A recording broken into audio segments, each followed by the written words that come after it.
How to fix no sound on YouTube on Samsung Smart TV. So from your main home screen, go to the category of apps and under downloaded apps, you'll see YouTube. Long press on it.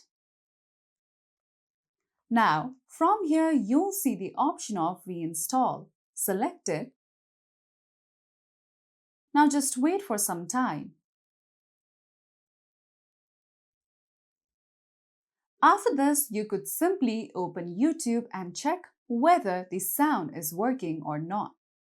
Now, another step you could do in order to fix your issue is that on your remote, check whether you have kept the TV on mute or not. If not, you can simply turn up the volume and check whether the sound is working on YouTube or not. Now, the last step you could do in order to fix your issue is that make sure that your Samsung TV is not connected to any devices, or if you have connected through wire or wireless, make sure you remove it and check YouTube whether the sound is working or not. So follow these easy steps in order to fix no sound on YouTube on Samsung Smart TV.